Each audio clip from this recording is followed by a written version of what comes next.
Howdy, Jacob here. Merry Christmas Eve for those who celebrate. Happy holidays to everyone. Hopefully, you're getting a nice time off. Today, I'll be going over the Interpublic Group of Companies, ticker symbol IPG. Let's start looking at some of the figures here. So, market cap of about 12.5 with a $13.7 billion enterprise value, a little bit of net debt there. 3.81% on the dividend yield, so nearly that 4% that we're looking for. 2.1 billion in 2012 for the long-term debt, about 2.9 billion in 2022, with about 1.4 in capital leases, with 2.5 billion cash on hand. So that debt situation really shouldn't scare anybody. If we look at last couple years, we have 400 million, 1.8 million, 1.7 million, 1.3 million, 400 million. So, I mean, we're looking at about $1 million on the 5 year average free cash flow. Let's say um, maybe a little more, but let's say $1 million, and their payout is 473 million, so less than 50% of their 5 year average. That's good to see. Looks like they've been buying back a little bit of shares with their excess free cash flow. Every couple of years, they make a little bit of a, or they make a solid sized acquisition. Otherwise, it's just, um, 50 million, 50 million, 29 million, 50 million for acquisitions. Really not hitting anything heavy. They haven't had a big acquisition since 2018, and then 253 million for acquisition. 2022 is not crazy, but looks like their use of free cash flow is um, definitely consistently with dividends. Looks like they're a company that increases their dividends quite a bit, and then they do buy back shares, hopefully at cheap prices. It looks like they're in the media industry. I think we can start setting up some assumptions here. So on the dividend side, looks like was 25% growth, 20% growth, 60% growth. Last couple of years has been upper single digits. So I think I can conservatively say that um, they could grow their dividend about 5% a year and be pretty comfortable with that. I don't think anyone's really against that. We'll have their payout.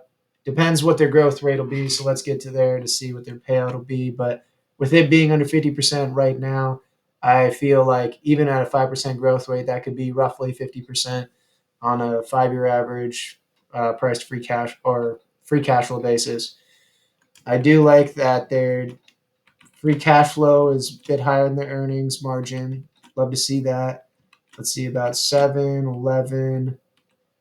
Let's try 7 and then maybe 8. Looks like there was some really high years, 2020, 2022, maybe. So um, I'm not saying they're necessarily outliers, but I'm going to down the free cash flow margin just a little bit. And then for how much they bought back shares, I wonder if they're okay. Stock based compensation in the 50 to 100 million range, but it's lower than what it was 7 years ago. So that's good, possibly good. Um, you don't like to see that number be too high in relation to cash flow. So it's really not too concerning there. Let's assume maybe 1% on the share buybacks. And then revenue growth, they had about 7.1 billion in revenue in 2013 and 10.9 in 2022. I think this company can grow at, let's say about 4%. Let's say they grow a little bit better than inflation. They find opportunities to grow outside of just rising costs. And then on the P and price free cash flow side, this might be one of the larger P's and price free cash flows that I've done, which to the average person would still seem very low. But for me, I look at one number in particular, or a couple numbers in particular. So gross margin has interestingly declined quite a bit from 10 years ago, but is up in the last 7 years from 13% up to 17%. Operating margin is up a bit more. So we're seeing 9% in 2013 to about 14% in 2022. And the return on invested capital is consistently outside of 2013, 2019, and 2020 consistently been over 10%, which should be well above their weighted average cost of capital, meaning that they're really putting extra worth into the business beyond what it costs to run it. And so I might put a 16p in price to free cash flow. This is definitely the art of investing here. I'm just using the market average with inflation of roughly 13, 14 to on the conservative side and saying, you know what, they deserve a little bit of a premium because they have extra growth rate, and maybe at the end of 7 years they still have roughly a better shot of growing than inflation, and they have